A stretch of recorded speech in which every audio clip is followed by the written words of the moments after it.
അനന്തമായ വികസന സ്വപ്നങ്ങളുമായി ദ്രുതഗതിയിൽ പ്രയാണം ചെയ്യുന്ന ആധുനിക ലോകം. മാനവരാശി ഉയരങ്ങൾ ലക്ഷ്യം വയ്ക്കുമ്പോഴും ഭൗതിക നേട്ടങ്ങൾക്കാനുപാതികമായ ധാർമ്മിക വളർച്ചയുടെ അഭാവം ഇവിടെ രൂപം നൽകുന്ന ചില ഉപോൽപ്പന്നങ്ങളുണ്ട്. അസമത്വങ്ങളും അനാഥത്വവും ദാരിദ്ര്യവും തുടങ്ങി സമൂഹത്തിൻ്റെ ഇരുണ്ട വേലിക്കെട്ടുകൾക്കുള്ളിൽ കണ്ണീരും വിലാപങ്ങളും മുഴങ്ങിക്കൊണ്ടിരിക്കുന്നു. മനുഷ്യസൃഷ്ടികളായ മാരക രോഗങ്ങളാലും മാനസികവും ശാരീരികവുമായ പീഡനങ്ങളേറ്റും തകർന്നടിയുന്നവർ അനവധി. നേട്ടങ്ങളുടെ പട്ടികയിൽ മാത്രം ശ്രദ്ധയൂന്നിയിരിക്കുന്ന പൊതുസമൂഹത്തിൻ്റെ ദൃഷ്ടിയിൽപ്പെടാത്ത ഇത്തരം അനേകായിരങ്ങൾക്കു വേണ്ടി സ്വന്തം ഇഷ്ടങ്ങളെ ബലി കഴിച്ച ചിലർ ഇവിടെയുണ്ട്. മനുഷ്യകരങ്ങൾ സ്പർശിക്കുവാൻ മടിക്കുന്നവ ഏറ്റെടുക്കുന്ന ദൈവകരങ്ങളായി ജീവിക്കുന്നവർ.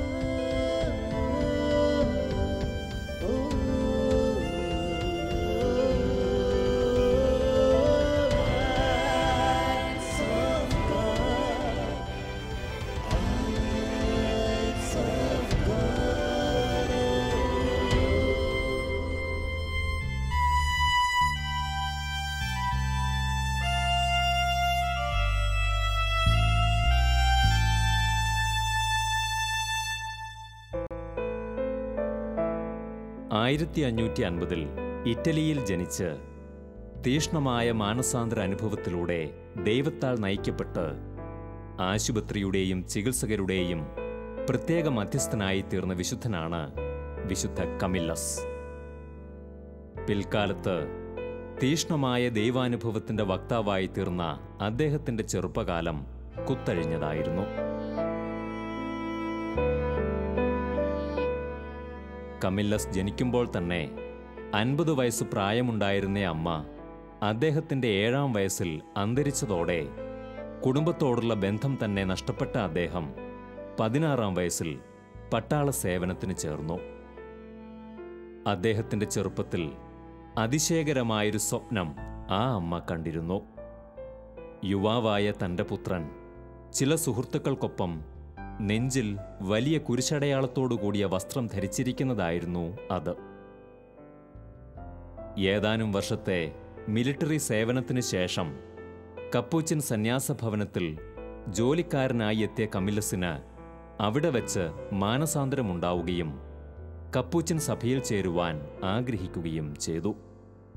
എന്നാൽ യുദ്ധത്തിൽ ലഭിച്ച കാലിലെ വലിയൊരു മുറിവ് ഉണങ്ങാതെ തുടർന്നതിനാൽ അദ്ദേഹത്തിന് അവിടെ നിന്നും പോരേണ്ടി വന്നു. തുടർന്ന് റോമിലെ സെയിന്റ് ജെയിംസ് ഹോസ്പിറ്റലിൽ എത്തുകയും അവിടെ രോഗീ ശുശ്രൂഷയിൽ ഏർപ്പെടുകയും ചെയ്തു. മരണം വരെയും അദ്ദേഹത്തിൻ്റെ കാലിലെ വ്രണം ഉണങ്ങിയിരുന്നില്ല.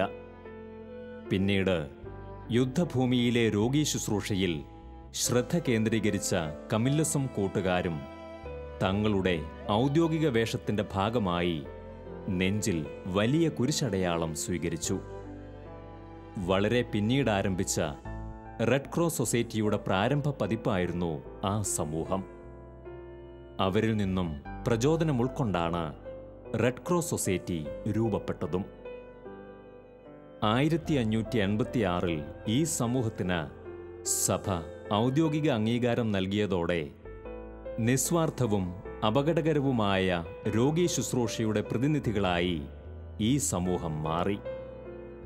അന്നു മുതൽ ഇന്നോളം മനുഷ്യർ കടന്നു ചെല്ലാൻ മടിക്കുന്ന രോഗീ ശുശ്രൂഷാ രംഗങ്ങളിൽ മടികൂടാതെ ഭയം കൂടാതെ ഓടിയെത്തുവാൻ ഈ ശുശ്രൂഷകർ പ്രത്യേകം ശ്രദ്ധിക്കുന്നു. മറ്റ് സന്യാസ സമൂഹങ്ങളിൽ നിന്നും വ്യത്യസ്തമായി 4ാമതൊരു വ്രതം കൂടി കമില്ലിയൻസിനുണ്ട്. സ്വന്തം ജീവനെ അവഗണിച്ച് രോഗികൾക്ക് ശുശ്രൂഷ ചെയ്യുക എന്നതാണ് അത്. 1984 കമില്ലസ് സന്യാസ സമൂഹം ഇന്ത്യയിൽ വരുന്ന വർഷമാണത്. കമില്ലസ് സന്യാസ സമൂഹത്തിൻ്റെ പൈതൃകവും പ്രത്യേകതയും അതിൻ്റെ മേന്മയും രോഗി ശുശ്രൂഷയാണ്. ആതുര സേവന രംഗത്ത് മാത്രമാണ് കമിലസ് സന്യാസികളെ നിങ്ങൾക്ക് കാണുവാനായിട്ട് സാധിക്കുക. സന്യാസ ജീവിതത്തിൽ 3 വ്രതങ്ങളുണ്ട്. ഈ വ്രതങ്ങളോടൊപ്പം ഞങ്ങൾ 4ാമത് ഒരു വ്രതം കൂടി എടുക്കുന്നുണ്ട്. തൻ്റെ ജീവനെ ഹോമിച്ചും രോഗികളെ ശുശ്രൂഷിച്ചു കൊള്ളാമെന്ന്. അതിൻ്റെ ഏറ്റവും വലിയ ഉദാഹരണമാണ് ഞങ്ങളുടെ ആതുര സേവന രംഗങ്ങൾ. അത്ഭുതകരമാണ് ഈ സമൂഹത്തിൻ്റെ അർപ്പണബോധവും സേവന തൽപരതയും. വിശുദ്ധ കമില്ലസിനെയും വാഴ്ത്തപ്പെട്ട മദർ തെരേസയെയും പിൻചെന്നുകൊണ്ട് പല കാരണങ്ങളാൽ സമൂഹം അകറ്റി നിർത്തുന്ന ഓരോരുത്തർക്കിടയിലും ക്രിസ്തുവിൻ്റെ കരങ്ങളായി കടന്നു ചെല്ലുവാൻ ഉത്സുകരാകുന്ന ഇവർ ഇന്ന് ലോകത്തിന് നൽകുന്ന സ്നേഹമാതൃക അതുല്യമാണ്. ഞങ്ങൾ കമീലിയൻസ് സന്യാസ സമൂഹം മുഴുവൻ രോഗികളായ മനുഷ്യർക്ക് വേണ്ടി ജീവിതം മാറ്റിവെച്ചവരാണ്. ഒരമ്മ തൻ്റെ മകനെ എത്രമാത്രം സ്നേഹത്തോടെ കാക്കുന്നോ പരിപാലിക്കുന്നോ അത്രയും സ്നേഹത്തോടുകൂടി രോഗികളെ നോക്കുകയും അവരെ പരിചരിക്കുകയും ചെയ്യണമെന്നാണ് ഞങ്ങളുടെ വിശുദ്ധനായ കമീലസ് ഞങ്ങളെ പഠിപ്പിച്ചത്. അദ്ദേഹത്തിൻ്റെ ധീര ജീവിത യാത്രകളും രോഗി ശുശ്രൂഷയുമെല്ലാം ഞങ്ങളുടെ ജീവിതത്തിൻ്റെ ഭാഗമാക്കി ആ രോഗി ശുശ്രൂഷയെ ഒരുപാട് ഉത്തരവാദിത്തോടു കൂടി നോക്കിക്കണ്ട് മുമ്പോട്ട് പോകാൻ ശ്രമിക്കുന്നവരാണ് കമീലിയൻസ്. ലോകം ഭയക്കുകയും വെറുക്കുകയും ചെയ്യുന്ന ഒരു രോഗസാഹചര്യങ്ങളെയും തങ്ങളുടെ സേവന വീഥിയിൽ നിന്നും മാറ്റി നിർത്തുന്നില്ല എന്നതാണ് ഈ സമൂഹത്തിൻ്റെ പ്രത്യേകത. എയ്ഡ്സ് മുതൽ എബോള വരെയുള്ള മാരക രോഗങ്ങളുടെ പട്ടികയിലും ഭൂകമ്പമോ വെള്ളപ്പൊക്കമോ പോലുള്ള ദുരന്തങ്ങളുടെ നിരകളിലും ഈ സമൂഹം കണ്ണടച്ച ചരിത്രമില്ല. ഒരു കാലത്ത് എയ്ഡ്സ് ബാധിതരെ ലോകം പൂർണ്ണമായി അകറ്റി നിർത്തിയിരുന്ന നാളുകളിലാണ് ദൈവഹിതപ്രകാരം കമില്ലിയൻ വൈദികരുടെ നേതൃത്വത്തിൽ എയ്ഡ്സ് ബാധിതർക്കു വേണ്ടിയുള്ള ഇന്ത്യയിലെ തന്നെ ആദ്യത്തെ സംരക്ഷണ കേന്ദ്രമായ സ്നേഹദാൻ സ്ഥാപിതമായത്. തുടർന്ന് മംഗലാപുരത്തും മറ്റു 3 എയ്ഡ്സ് ശുശ്രൂഷാലയങ്ങൾ ആരംഭിച്ചു. എയ്ഡ്സ് പോലുള്ള മാരക രോഗങ്ങളുടെ പിടിയിലകപ്പെട്ട ഹതഭാഗ്യരോടുള്ള സമൂഹത്തിൻ്റെ വീക്ഷണത്തിൽ തന്നെ മാറ്റം വരുത്തുവാൻ ഈ സമൂഹത്തിൻ്റെ നിസ്വാർത്ഥ സേവനങ്ങൾക്ക് കഴിഞ്ഞു. ഇന്ത്യയിൽ ഞങ്ങൾക്ക് 5 HIV എയ്ഡ്സ് സെൻറ്റേഴ്സ് ഉണ്ട്. രോഗികളെ ശുശ്രൂഷിക്കുക, അവരുടെ സമഗ്രമായ തലങ്ങൾക്ക് ജീവിതങ്ങൾക്ക് ഊന്നൽ കൊടുത്തുകൊണ്ട് അവരെ മനുഷ്യനായി കണ്ടുകൊണ്ട് വിശുദ്ധ കമിലസിൻ്റെ ഭാഷയിൽ പറഞ്ഞാൽ രോഗികളിൽ ഈശോയുടെ തിരുമുഖം ദർശിച്ചുകൊണ്ട് അവർക്ക് ഒരു ഈശോയായി തീരുക. മത്തായിയുടെ സുവിശേഷം 25-ാം അധ്യായം 40-ാം വാക്യത്തിൽ നമ്മൾ വായിക്കുന്നു, എൻ്റെ ഈ എളിയ സഹോദരിൽ ആർക്കെങ്കിലും നിങ്ങൾ നന്മ ചെയ്തപ്പോൾ എനിക്ക് തന്നെയാണ് നിങ്ങൾ ചെയ്തു തന്നത് എന്ന ആ വചനത്തിൽ ആഴപ്പെട്ടുകൊണ്ട് വിശുദ്ധ കമിലസിൻ്റെ ചൈതന്യം നിറഞ്ഞുകൊണ്ട് ഇന്ന് ഇന്ത്യയിൽ ഞങ്ങൾ 54 സന്യാസ വൈദികരുണ്ട്. അതോടൊപ്പം ഒരു സന്യാസ സഹോദരനുമുണ്ട്. ആ കമിലസിൻ്റെ മാതൃക പിന്തുടർന്നുകൊണ്ട് സ്നേഹത്തിൻ്റെ ഒരു പുതിയ സംസ്കാരം, സ്നേഹ ശുശ്രൂഷയുടെ പുതിയ സംസ്കാരമാണ് ഉണ്ടാക്കുവാനായിട്ട് ഞങ്ങൾ പരിശ്രമിക്കുക. മനുഷ്യജീവനെ വില കുറച്ച് അവതരിപ്പിക്കുകയും സ്വാർത്ഥ ലാഭങ്ങൾക്കു വേണ്ടി നിരപരാധികളെ കൊന്നൊടുക്കുകയും ചെയ്യുന്ന അന്ധകാരം ഭരണം നടത്തുന്ന കാലം. ദൈവം സൃഷ്ടിച്ച ആത്മാക്കൾ സ്വർഗവാതിൽക്കൽ വിലാപം ചൊരിയുന്ന പീഡനങ്ങളുടെ യുഗം. ഇവിടെ മനുഷ്യർ മനുഷ്യൻ്റെ ഇരകളാണ്. അനേകരുടെ വേദനകൾ ചിലരുടെ നൈമിഷിക സുഖങ്ങൾക്കുള്ള ഇന്ധനം മാത്രം. ബന്ധങ്ങളും സ്വന്തങ്ങളും പോലും സ്വാർത്ഥ താൽപ്പര്യങ്ങളുടെ അളവുകോലുകളാൽ വിലയിരുത്തപ്പെടുന്ന ഈ കാലത്താണ് ഈ സ്നേഹ സമൂഹത്തിൻ്റെ സേവനം പ്രസക്തമാകുന്നത്. ഇന്ന് ഭവനങ്ങളിൽ സാമ്പത്തിക ഭദ്രതയും മറ്റെല്ലാ സാധ്യതകളുമുണ്ട് എങ്കിലും രണ്ടാമതായോ അല്ലെങ്കിൽ മൂന്നാമത്തെയോ ഒരു കുഞ്ഞിനെ സ്വീകരിക്കുവാൻ പലരും ഇന്ന് മടിക്കുന്നു. എന്നിരുന്നാലും HIV ഈ ബാധിതനായ ഒരു ശിശുവിനെ ഈ ഭവനത്തിലേക്ക് സ്വീകരിക്കുവാൻ ഞങ്ങൾ കമിലസ് സഭയിലെ അച്ഛന്മാർക്കും ബ്രദേഴ്സിനും ഏറെ സന്തോഷമാണ്. കാരണം വിശുദ്ധ കമിലസ് ഞങ്ങളെ പഠിപ്പിച്ചിട്ടുള്ളത് മറ്റൊന്നുമല്ല, രോഗിയായ ഒരു മകനെ തൻ്റെ അമ്മ എങ്ങനെ ശുശ്രൂഷിക്കുന്നുവോ അതുപോലെ സ്നേഹിക്കുവാനും പരിചരിക്കുവാനുമായിട്ടും നാം ഒരിക്കലും മടിക്കരുത് എന്നതാണ് വിശുദ്ധ കമിലസിൻ്റെ വചനങ്ങൾ.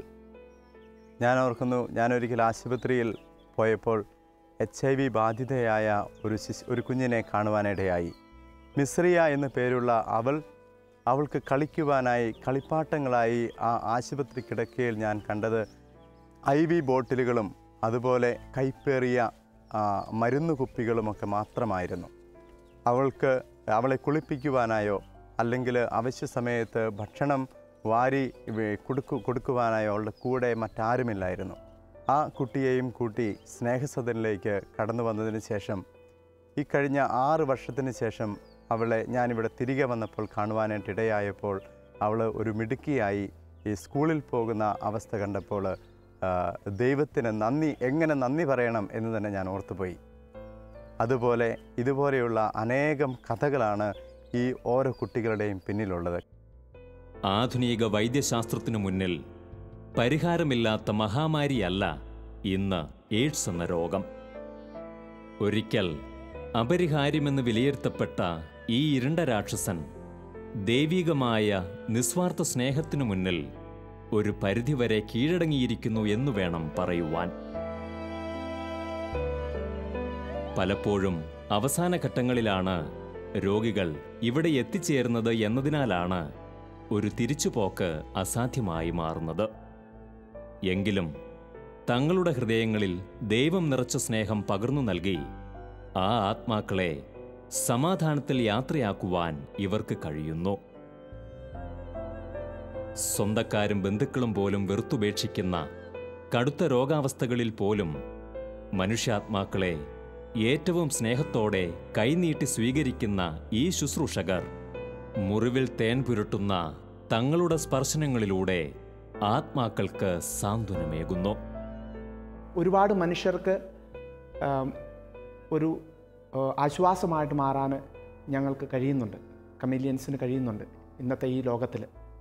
പ്രത്യേകിച്ച് ഇവിടെ HIV ബാധിച്ചു വരുന്ന പല വ്യക്തികളും രോഗത്തിൻ്റെ അവസാന ഘട്ടങ്ങളിലാണ് എത്തിച്ചേരുന്നത്.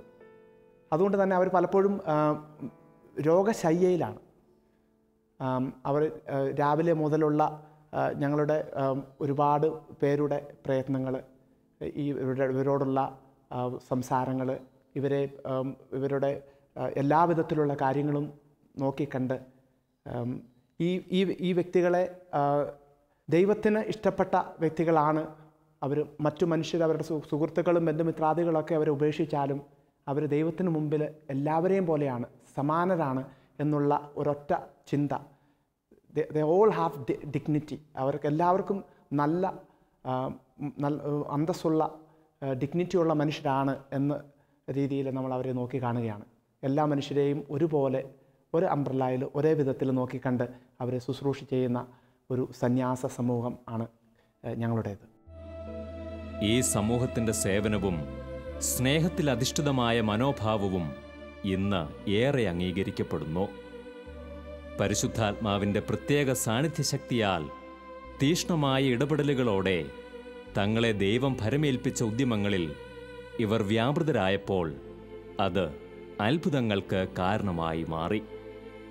മാത്രമല്ല, ലോകത്തിനു മുഴുവൻ മാതൃകയായും ആ സേവനങ്ങൾ മാറുകയായിരുന്നു. ഞങ്ങളുടെ ആദ്യത്തെ സ്ഥാപനമായ സ്നേഹദാനെ UNAIDSൻ്റെ അതോറിറ്റികൾ വന്നിട്ട് ഇതിനെ ഒരു മോഡൽ കെയർ ഹോമായിട്ട് തിരഞ്ഞെടുത്തിട്ടുണ്ട്.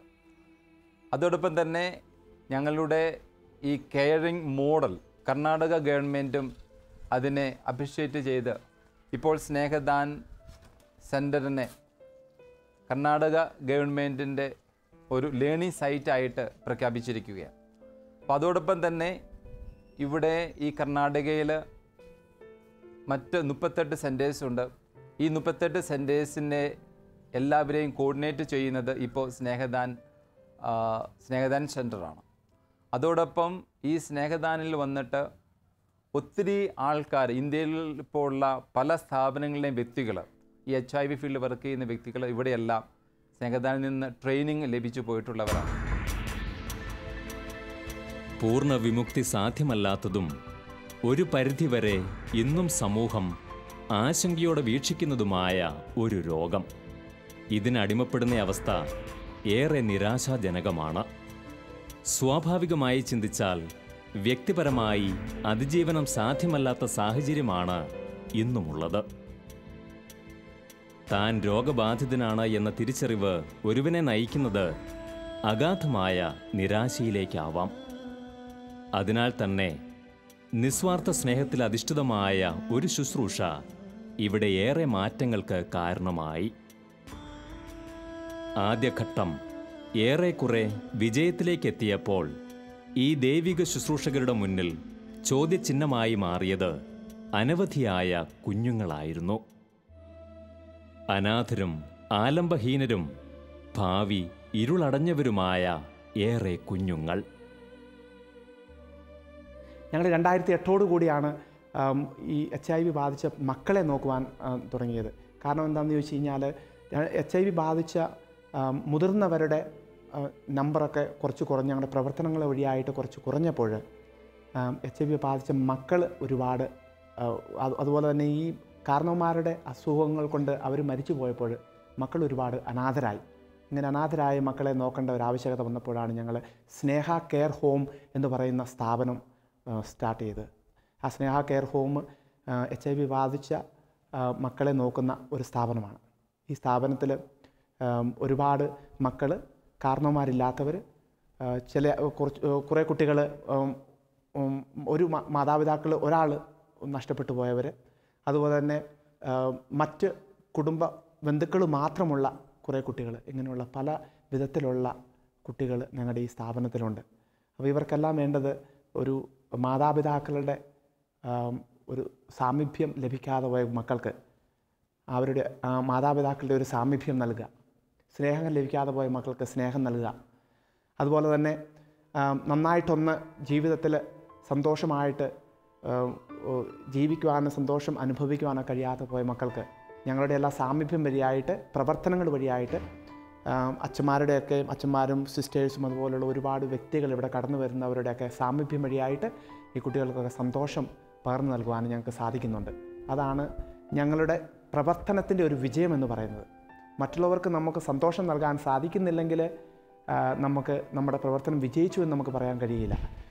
രോഗികളെ രോഗത്തിനു വേണ്ടി ചികിത്സിക്കുന്നത് പോലെ തന്നെ അവരോടുള്ള സാമീപ്യം, അവർക്ക് വേണ്ടി സമയം സ്പെൻഡ് ചെയ്യുക, അവരോട് ഒത്തിരുന്ന് സംസാരിക്കുക, അവരുടെ വിഷമങ്ങളിൽ പങ്കുചേരുക, ഇതൊക്കെയാണ് ഞങ്ങൾ കമീലിയൻസ് കൂടുതലായിട്ട് ചെയ്യുന്നത്. സമൂഹ മനസാക്ഷിയിൽ ഉണങ്ങാത്ത മുറിവുകളും ഉത്തരമില്ലാത്ത ചോദ്യചിഹ്നങ്ങളുമായി മാറുന്ന ഏറെ കടങ്കഥകളാണ് ഈ കുഞ്ഞുങ്ങളുടെ ജീവിതങ്ങൾ. ആരുടെയും കണ്ണുകളെ ഈറനണിയിക്കുന്ന പശ്ചാത്തലങ്ങളിൽ നിന്നും പിറവികൊണ്ട ഈ ജന്മങ്ങൾ ജീവിത വിശുദ്ധിയിലേക്കും നന്മയിലേക്കും നമ്മെ നയിക്കുന്ന ചൂണ്ടുപലകകൾ കൂടിയാണ്. ഈ കാണുന്ന ഓരോ കുട്ടികളുടെയും പിന്നിൽ നൊമ്പരപ്പെടുത്തുന്ന കഥകളുണ്ട് നമുക്ക് മനസ്സിലാക്കുവാനായിട്ട്. ഒരുപക്ഷെ HIV ഇൻഫെക്റ്റഡ് ആണ് എന്നുള്ള ഒരു സത്യം മനസ്സിലാക്കിയതിന് ശേഷം ആത്മഹത്യ ചെയ്തിട്ടുള്ള മാതാപിതാക്കൾ, അതുപോലെ തന്നെ മാതാപിതാക്കളുടെ അവസ്ഥ, അല്ലെങ്കിൽ അവർക്ക് എങ്ങനെ ഈ ഒരു അസുഖം കിട്ടി എന്ന അറിവിന് ശേഷം വളരെ വിഷമാവസ്ഥയിലേക്ക് എത്തി നിൽക്കുന്ന കുട്ടികൾ, ഇങ്ങനെ ധാരാളം പേരെ നമുക്ക് കാണുവാനായിട്ട് ഇവിടെ ഇടയായിത്തീരും. കഴിഞ്ഞ ദിവസം ഒരു ആശുപത്രിയിൽ ഞാൻ കടന്നു ചെന്നപ്പോൾ എനിക്ക് മനസ്സിലാക്കാനായിട്ട് സാധിച്ചത്, ഇതുപോലെയുള്ള കുട്ടികൾ ആശുപത്രി ചെല്ലുമ്പോൾ അവരെ യാതൊരു വിധത്തിലും കെയർ ചെയ്യാനായിട്ട് താല്പര്യമില്ലാത്ത ഡോക്ടേഴ്സും നഴ്സുമാരും പോലും ഇപ്പോഴും നമ്മുടെ നമ്മുടെ ചുറ്റുപാടുകളിലുള്ള ആശുപത്രികളിൽ കാണുവാനായിട്ട് നമുക്ക് സാധിക്കും എന്നുള്ളൊരു വസ്തുതയാണ്. എയ്ഡ്സ് എന്ന മാരക രോഗത്തിൻ്റെ പിടിയിലകപ്പെട്ട ചെറുതല്ലാത്ത ഒരു സമൂഹത്തെ കൺമുൻപിൽ കാണുമ്പോൾ ഇവിടെ നമ്മുടെ ഏറെ മുൻധാരണകൾ തകരുകയാണ്. നിരാശയും വേദനയും അനാരോഗ്യവും പ്രതിഫലിപ്പിക്കുന്ന മുഖങ്ങൾ ഇവിടെയില്ല. പകരം ഊർജ്ജസ്വലതയും സന്തോഷവും കളിയാടുന്ന ശബ്ദമുഖരിതമായ ഒരു അന്തരീക്ഷമാണ് ഇവിടേക്ക് നമ്മെ സ്വാഗതം ചെയ്യുന്നത്. ആധുനിക വൈദ്യശാസ്ത്രത്തിൻ്റെ ചികിത്സാ രീതികൾക്കൊപ്പം ഈ ശുശ്രൂഷകർ ആവോളം പകർന്നു നൽകുന്ന സ്നേഹവും കരുതലും ഇവർക്കിടയിൽ നിറയ്ക്കുന്നത് വലിയ ആത്മവിശ്വാസവും ദീർഘായുസ്സോടെ ജീവിക്കുവാനുള്ള മനോധൈര്യവുമാണ്. നല്ല ഉന്മേഷമുള്ള ഉണർവുള്ള മക്കളാണ് ഞങ്ങളുടെ കുടുംബങ്ങളിൽ ഞങ്ങൾ നോക്കുന്നവർ. ഒരുപാട് അസുഖമുണ്ടെന്ന് പോലും കണ്ടാൽ തിരിച്ചറിയാത്ത രീതിയിൽ വളരെ പ്രസന്നമായിട്ട് ഉള്ള മുഖത്തോടു കൂടി നിൽക്കുന്ന മക്കളും ഓടി നടക്കുകയും അവരുടേതായ കാര്യങ്ങളിൽ ഒരുപാട് വ്യഗ്രതയോടെ പങ്കുചേരുകയൊക്കെ ചെയ്യുന്ന മക്കളെയാണ് ഞങ്ങൾ ഇവിടെ നിങ്ങൾക്ക് കാണാൻ സാധിക്കും. അതിൻ്റെ ഒരു കാരണം ഇതാണ്, ഞങ്ങളുടെ ഞങ്ങൾ നോക്കുന്ന കുട്ടികളെ അത്രയും സ്നേഹത്തോടെ വാത്സല്യത്തോടെ ഞങ്ങൾക്ക് കെയർ ചെയ്യാൻ സാധിക്കുന്നുണ്ട്. ഭാരതത്തിൻ്റെ പ്രത്യേകമായ സാഹചര്യം കൂടിയാണ് ഈ സമൂഹത്തെ HIV ബാധിതർക്കു വേണ്ടിയുള്ള സേവന മേഖലയിൽ കൂടുതലായി ശ്രദ്ധ കേന്ദ്രീകരിക്കുവാൻ ഇടയാക്കിയത്. എന്നാൽ നിരാലംബരും ജീവിതം വഴിമുട്ടിയവരുമായ മറ്റേറെ രോഗികൾക്കും ഇവർ ആശ്രയമായി മാറുന്നു. മറ്റ് സ്ഥാപനങ്ങൾ സ്വീകരിക്കാൻ മടിക്കുന്ന കുടുംബത്തിൻ്റെ പിന്തുണയില്ലാത്ത രോഗികൾ തങ്ങളുടെ അവസാന കാലം ഇവരുടെ സ്നേഹവലയത്തിൽ അഭയം തേടുന്നു. അവരിലൂടെ ദൈവകരങ്ങളുടെ മാധുര്യവും ശക്തിയും അവർ തിരിച്ചറിയുന്നു. ഈ സ്നേഹദാൻ എന്ന സ്ഥാപനത്തിൽ HIV ബാധിച്ച മക്കളെ കൂടാതെ പല വിധത്തിലുള്ള രോഗങ്ങളാൽ വേദനിക്കുന്നവർ, വളരെ ഗൗരവമായിട്ടുള്ള മരുന്നുകൾ പോലും കണ്ടെത്താൻ കഴിയാത്ത അസുഖങ്ങളുള്ള, ഇന്ത്യയിലൊന്നും പലപ്പോഴും കാണാൻ കഴിയാത്ത മൾട്ടിപ്പിൾ സ്ക്ലിറോസിസ് എന്ന് പറയുന്ന പോലെയുള്ള വലിയ രോഗങ്ങൾ പിടിപെട്ട് കിടക്കുന്ന വ്യക്തികൾ, ആരാലും നോക്കാനില്ലാതെ കഴിയുന്ന രോഗികളായ വ്യക്തികളെയൊക്കെ കൊണ്ടുവന്ന് അവരെ ഒരുപാട് സ്നേഹത്തോടെ വാത്സല്യത്തോടെ നോക്കുന്ന ഒരു രീതിയാണ് ഈ സ്ഥാപനത്തിനുള്ളത്.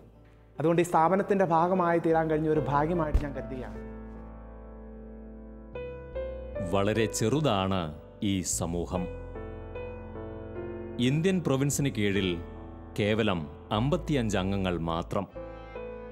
അതിലേറെയും മലയാളികളാണെന്നതിൽ നമുക്കഭിമാനിക്കാം. അംഗസംഖ്യ കുറവെങ്കിലും ഇവരുടെ ശുശ്രൂഷ മേഖല ഏറെ വിശാലമാണ്. ഒരുപക്ഷെ പറഞ്ഞു തീർക്കാൻ എളുപ്പമല്ലാത്ത വിധം വിശാലം. ഇവരുടെ കരസ്പർശത്തിലൂടെ ദൈവസ്നേഹം അനുഭവിക്കുന്നവർ നൂറുകണക്കിനാണ്.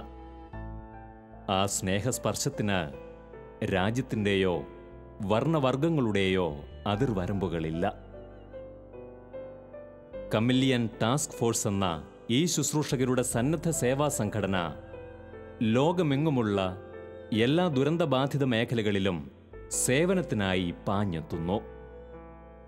ആഫ്രിക്കൻ രാജ്യങ്ങളിലെ എബോള ബാധിത പ്രദേശങ്ങളിലെയും ഉത്തരാഖണ്ഡിലെ വെള്ളപ്പൊക്ക ബാധിത പ്രദേശങ്ങളിലെയും സ്തുത്യർഹമായ സേവനങ്ങൾ ഉദാഹരണങ്ങൾ മാത്രം.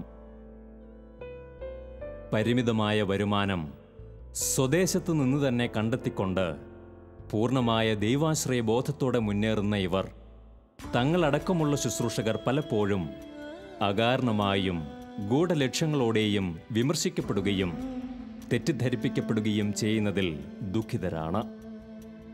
എന്നാൽ വേദനകളെ വിജയമാക്കിയ കുരിശിനു പിന്നിൽ അണിനിരക്കുമ്പോൾ കുറവുകളെല്ലാം നേട്ടങ്ങളായി മാറുന്നത് ഇവർ തിരിച്ചറിയുന്നു. ഉപയോഗശൂന്യമായത് വലിച്ചെറിയുന്ന ഒരു സംസ്കാരത്തിൽ ഉപഭോഗ സംസ്കാരത്തിലാണ് നമ്മൾ ജീവിക്കുക. ആവശ്യമില്ലാത്തതിനെ നമ്മൾ വലിച്ചെറിയും. ആവശ്യമുണ്ടെങ്കിൽ നമുക്ക് എന്തെങ്കിലും ലാഭം കിട്ടുന്നതാണെങ്കിൽ നമ്മൾ അതിനെ സ്വീകരിക്കും.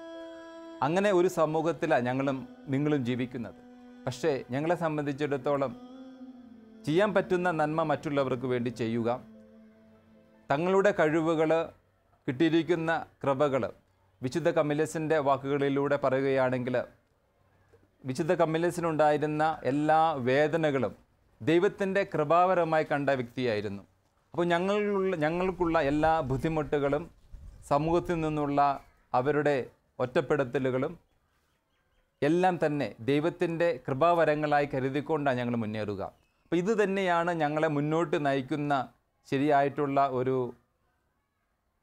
ഇൻസ്പിറേഷനും അത് തന്നെയാണ്. അപ്പോൾ ഇത് തന്നെയാണ് എനിക്കും പങ്കുവെക്കാനുള്ളത്. ഞങ്ങളെ മുന്നോട്ട് നയിക്കുന്നത് ഈ ദൈവത്തിൻ്റെ കൃപാവരങ്ങളാണ് എന്ന് തീർച്ചയായിട്ടും എനിക്കും പറയുവാനായിട്ട് സാധിക്കും.